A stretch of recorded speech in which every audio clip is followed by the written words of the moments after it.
ليلة القدر عند الحجر الأسود.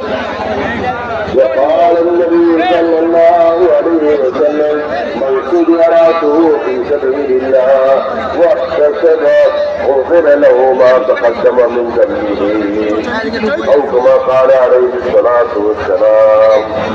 قابل احترام بزرگوں اور بھائیوں، اللہ کے راستے میں نکلنا ہمارے نبی کی سب سے عظیم سنت ہے.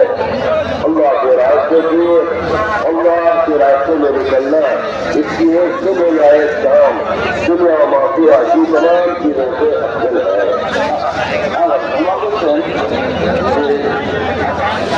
قرآن